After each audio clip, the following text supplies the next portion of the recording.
Hi and welcome to Painting with Yuk-Sem. Today we're going to be painting a koi pond with some fish floating around, and we'll get to work on some of the effects of water. So we're going to start. I'm going right in with the acrylic paint. I'm adding a little bit of water in order to thin it out. I'm going to start with the dark blue in the corners. And I'm just spreading the paint. I'm not really paying attention too much to the brush strokes because it really does, we're going to be painting over, and it doesn't matter too much in the background in this painting. So I'm just going to add some of the dark to the corners and on the outside edge. So I'm using acrylic paint so I can thin it out and really get that nice vibrant color all over the canvas.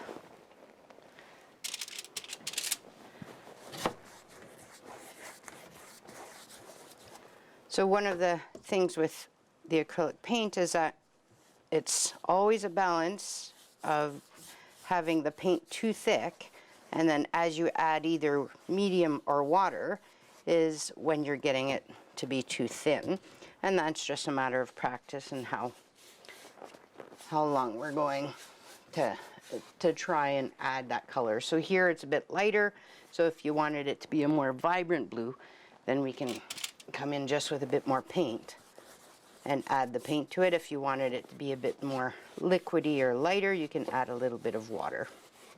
They've actually done a few research projects lately with some of the paint that shows that even if you add water to it, it doesn't actually impede it sticking to the canvas. So before we used to always be cautious about whether or not it would stay, and it's shown that the acrylic paints now, it doesn't really matter, so that's a good thing.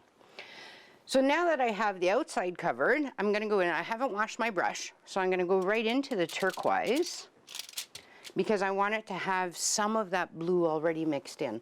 So on the edges of where I have that blue, I'm going to add some of the turquoise paint. And you're going to see that it's going to pick up that wet blue and really start to blend it without me having to work too hard at getting that blending of the color, so that you can't tell where the blue ends and the turquoise starts.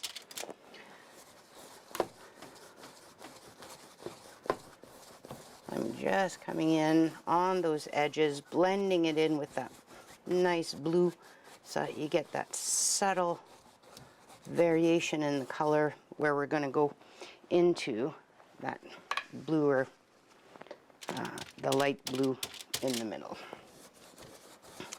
So I'm just going to add some turquoise here.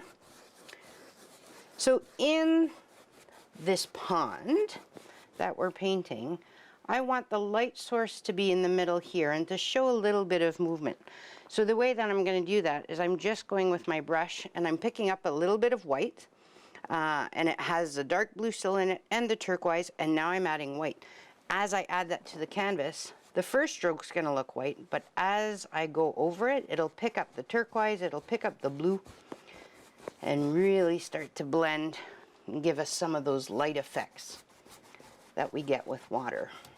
So if you notice, my brush strokes are going back and forth in the little X's, and that'll give us some of the blending and the variations that we want in the strokes to be able to show that there's some movement. So as I'm going, now instead of having big long strokes, I'm actually using more of the little strokes to show that there's that difference in the colors. Sometimes it'll pick up the darker colors, sometimes it'll be lighter.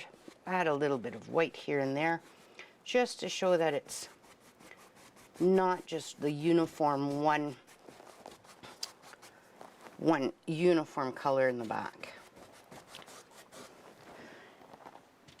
So if there's a corner where you have some blue and it's dried a little bit, so I won't, if I add white to it, it won't necessarily pick up a lot of the blue. What I'll do is I'll just go and pick up some of the blue paint with the white on it, so that when I come in and do my X's, it'll instead of being more that turquoise, it'll be that lighter blue, and get some of that white in there with it.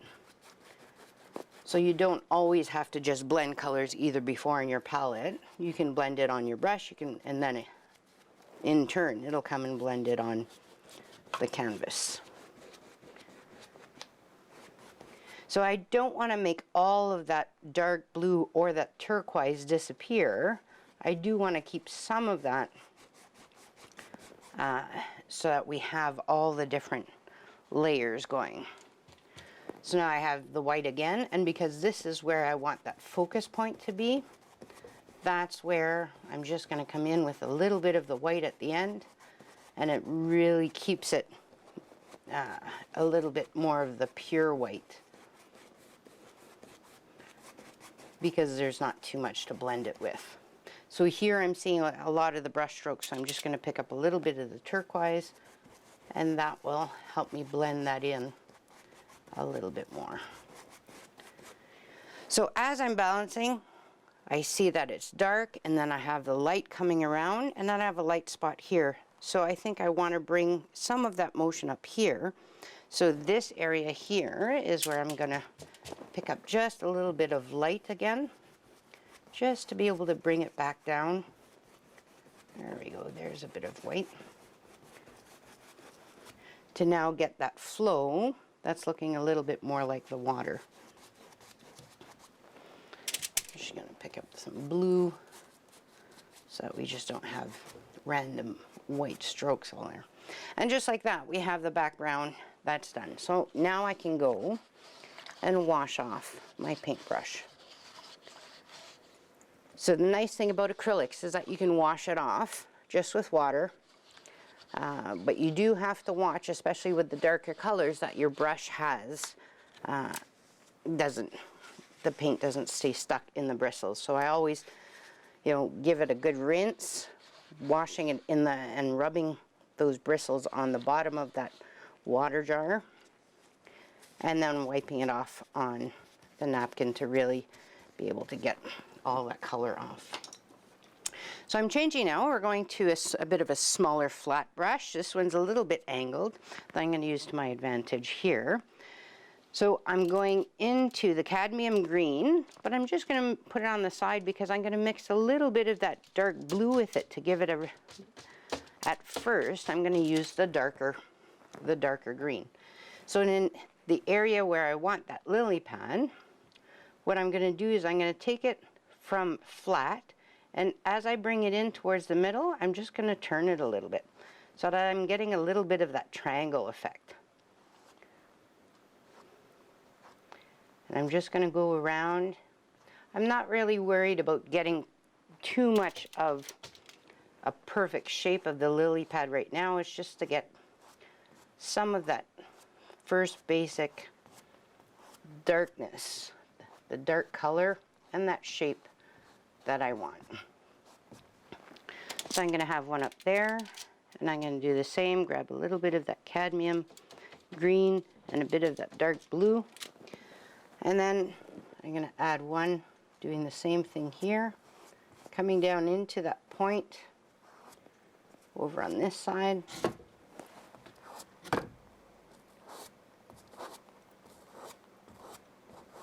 And if the blue comes out, that's fine, because blue is actually, in order to make green, you mix blue and yellow.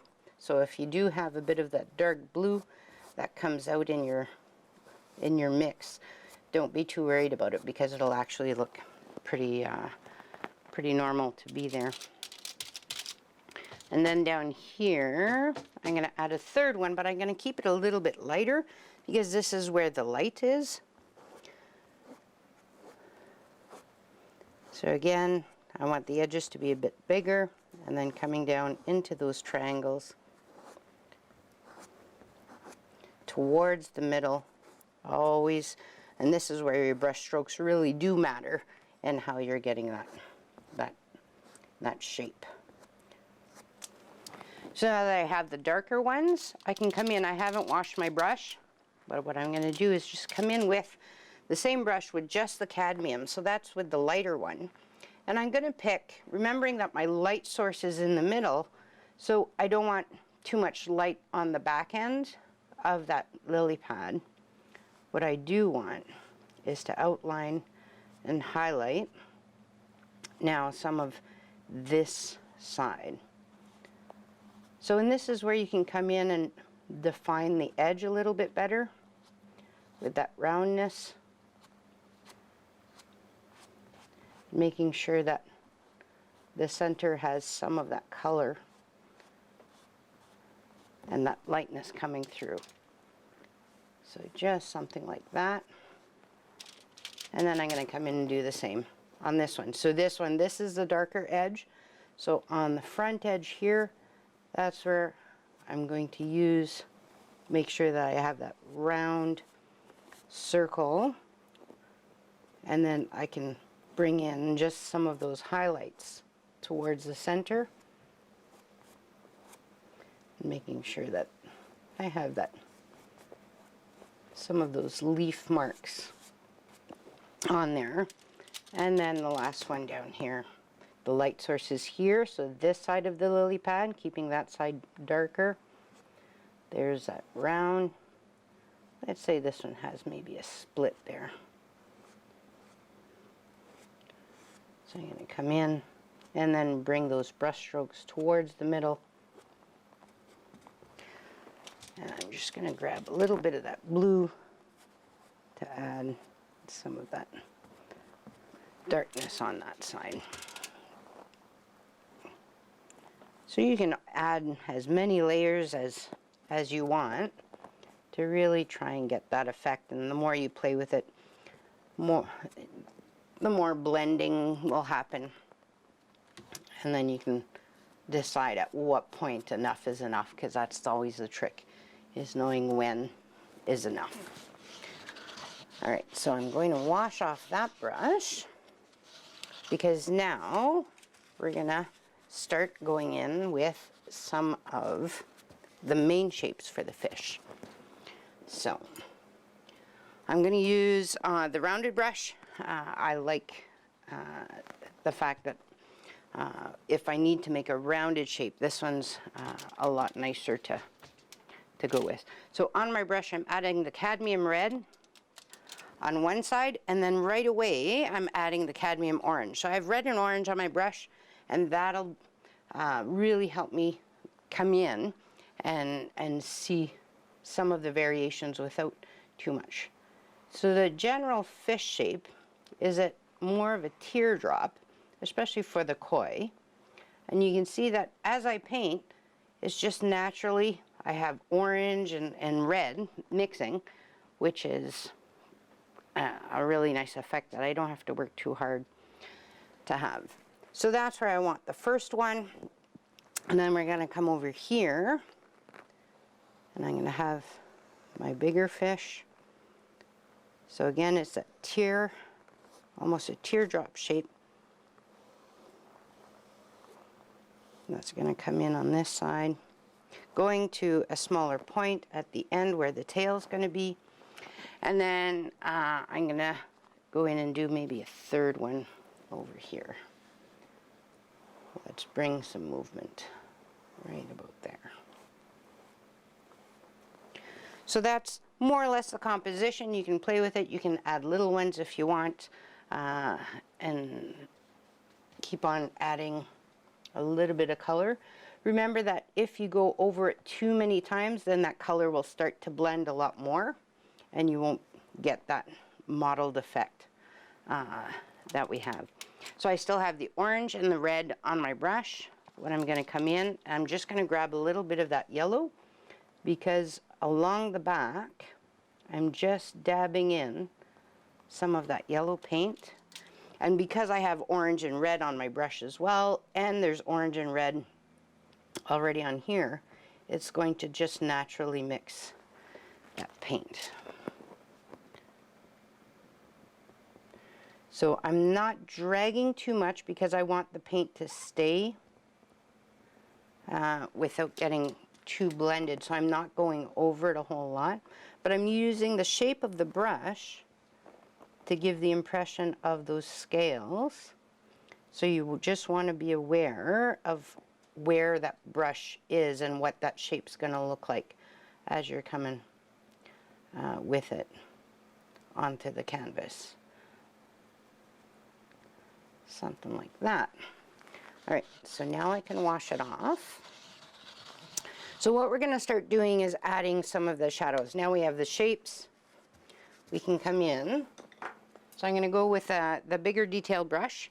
I'm going to come in with just a little bit of that black and go with the cadmium red to give me a darker red. So this one I am mixing on the palette just because I want more of that uniform color instead of having too much of that bright red just show up on my canvas.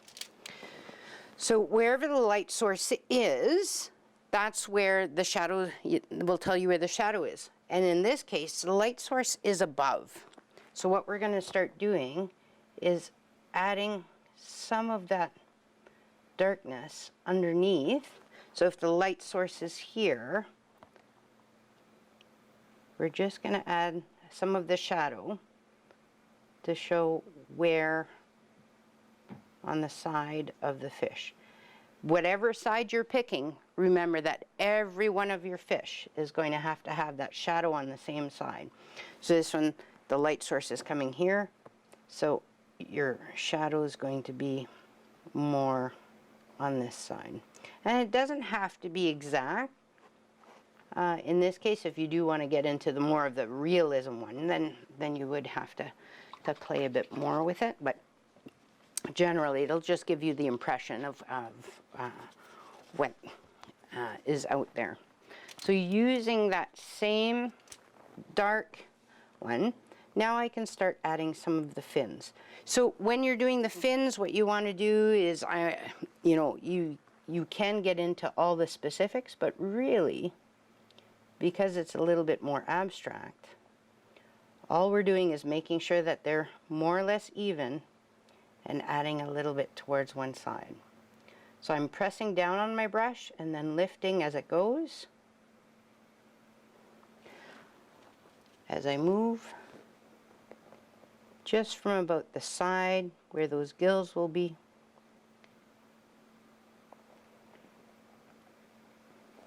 And being able to bring it down, pressing and then lifting. And that, if you see that on your canvas you're running out of paint, get it either a little bit more paint or a little bit more water, and that'll help. And then the same thing with the tails. So I'm going to add, there's the bottom. And then for the top one, what you can do is just get a little bit of that yellow on the brush. I didn't wash it. But then for the top of the tail, if you just add the yellow, it does give you right away that differentiation between the bottom of the tail and the top. So we're going to go with a bit of a darker one there. And actually, I'm just going to come in and do the bottom of the tail on this one. Then I have the dark. And then grab the yellow. And then press. And I'm just turning and lifting. Down here. Press, turn, and lift it as I come up. There we go. All right. Now, one of the joys of painting is that I usually do get paint all over my hands. You can just wipe it off and be wary of it, especially if you're going to be touching your canvas, if that's something that you tend to do when you paint. All right, so now we can come in with the highlights. So we used red and black to do the shadows. We're going to use orange and white to do the highlights, because those are to maintain that red and orange on the fish. So what I'm going to do is come in here and do just some of those highlights again with the little brush for those scales. It's just putting in those dots on each. There's a midline, and then because the shadow is on this side, I'm going to concentrate a little bit more on this side for those highlights, and same on this side of the fish. All right.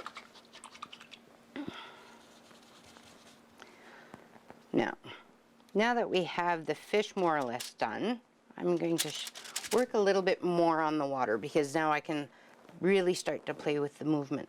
So instead of using a big brush, I'm going to keep the small brush, and I'm just going to come in, and especially around the lily pads, that's where some of the water will have, the movement of the fish will make the water hit the lily pad, and then you're going to get those little ripples in here.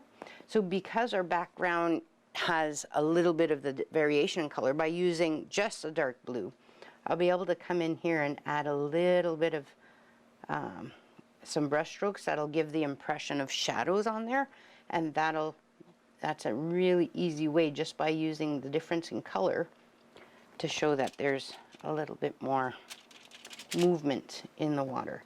So I'm going to focus first on the darker side.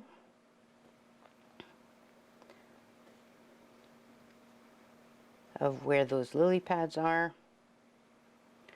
Just maintaining that same circle area, so when I'm adding the water ripples, that you know that this area is in one circle and then this one's in the other, so that when you are getting some movement, that's where how that water is going to react. So that's something that, just by studying how, if you're sitting by a pond or a lake and noticing how the water reacts, and where the shadows are, and how those ripples affect the colors and shapes that you would be painting, that's something that I can do for hours on end, just trying to remember how will we be able to paint all those ripples in the water, and what would that actually look like in a painting.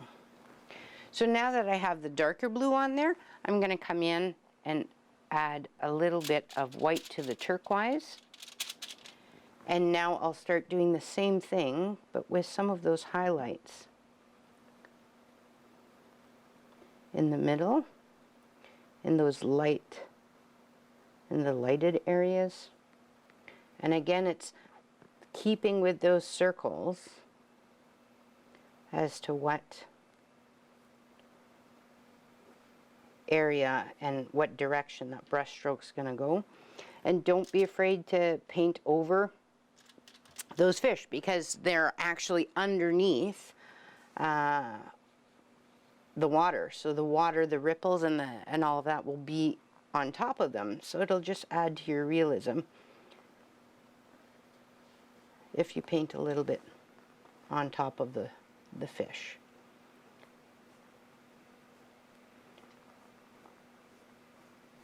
So I'm just adding them around. You can always add a few more of those highlights, even though you have some of the shadow in the back. Some of the light's still going to touch, because you can't have shadow without light. And now down in this corner.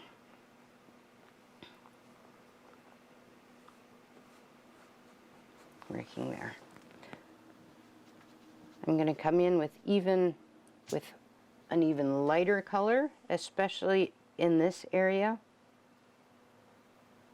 where I know that I want to have that highlight. And where these two meet, that's where I want that focus point to be, is where all these water ripples are going to meet.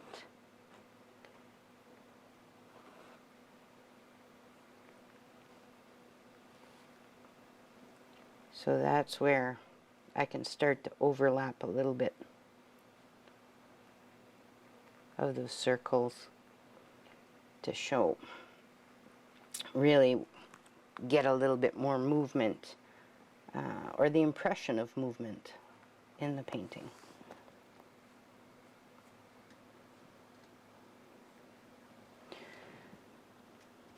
Now I do want to keep some of the highlights on the fish, or actually on the lily pads, So I'm going to come in and just highlight maybe where some of those creases are. Remember where your light is coming from and what parts will have that as a highlight. And then I'm going to wash off the brush, come in with some of the darker blue, with some dark green. I've added just a bit of black just to give a little bit of that shadow in that back area of each of these lily pads.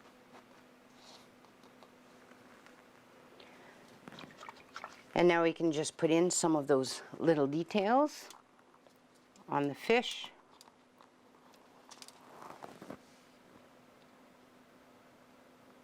Working on the darker side, just coming in and adding a little bit of that red on those scales.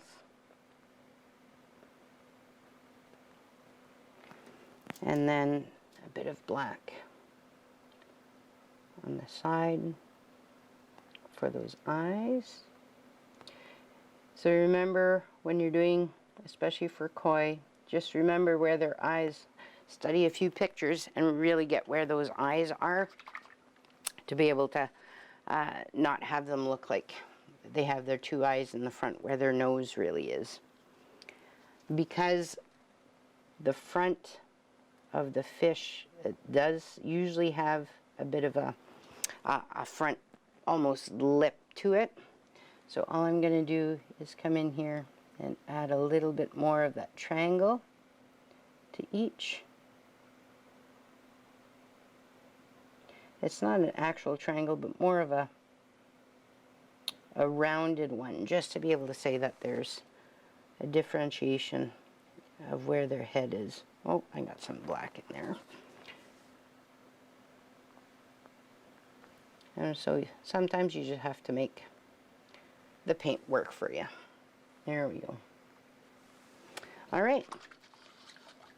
So I think we're almost done. I'm just going to add a little bit of white, maybe on the lit side of each fish. And then you can keep on playing and really get a feel for, you know, how to add that movement on your fish and on in the water. And just like that, we have our koi pond. So I hope you enjoyed painting with us, and we will see you again.